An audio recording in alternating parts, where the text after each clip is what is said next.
Dead বডিকে আইসিইউতে রেখে বিল বানানো হয়, এই জিনিসটা আসলে কতখানি সত্যি।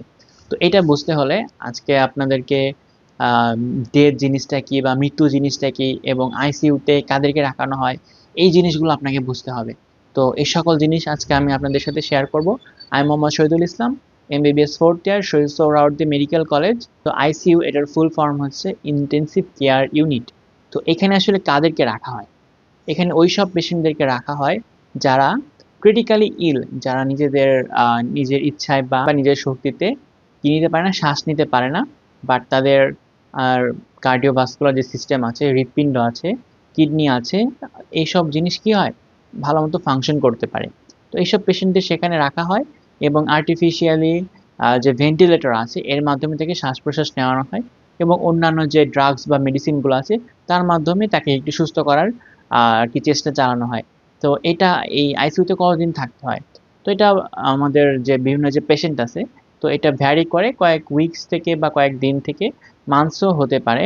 এটা আর কি ডিফার করে পার্সন ওয়াইজ। তো ডেড বডি কাকে বলে বা মানুষকে কখন মৃত বলে?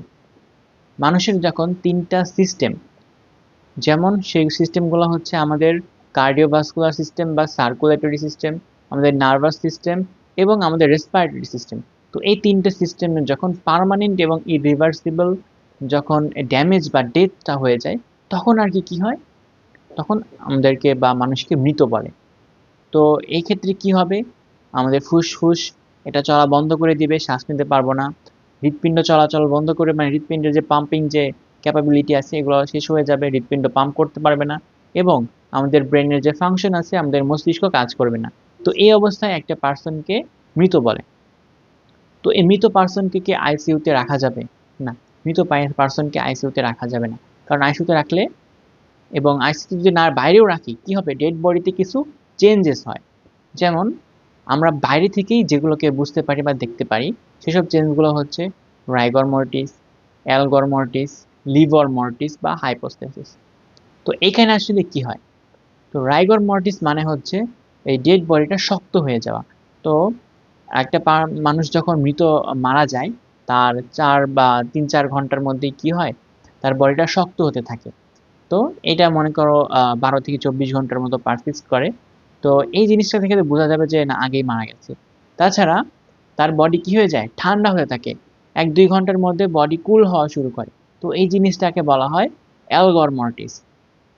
এবং মানুষ যেহেতু মারা গেছে, তার হার্ট কাজ করে না, ফুসফুস কাজ করে না, তাহলে রক্তগুলো কি হয়ে যায়, রক্তগুলো গ্র্যাভিটির ফোর্সের কারণে মানে জমা হতে থাকে নিচে বা জমাট বেঁধে যায় আমাদের রক্তনালীর ভিতরে।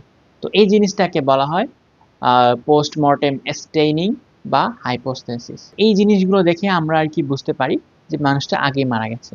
তাছাড়া কি হয়, তার সেলগুলো নিজেরাই, যে বিভিন্ন এনজাইম আছে সেলের, যেমন লাইসোজোম, এগুলোর যে মেমব্রেন এগুলো নষ্ট হয়ে যায় এবং সেলগুলো নিজেরা নিজেদেরকে ডাইজেস্ট করে ফেলে, একে বলা হয় অটোলাইসিস। এটা হয়। তাছাড়া প্রায় 12 থেকে 24 ঘন্টার মধ্যে তার বডি কি হয়, পচতে শুরু করে, এটাকে আমরা বলি ডিকম্পোজিশন, ডিকম্পোজিশন বা পুট্রিফিকেশন। তো এই জিনিসগুলো কি হয়, একটা মানুষকে যদি আইসিইউতে রাখা হয় তাও হবে, আইসিইউতে যদি নাও রাখা হয় তাও হবে। তাহলে একজন মানুষ যদি মারা যাওয়ার পরে তাকে আইসিইউতে রেখে যে টাকা পয়সা বাড়ায় বাড়ায় নিবে, এটার কিন্তু কোনো স্কোপ নাই। কারণ তার বডিতে এই চেঞ্জগুলো তো হবেই।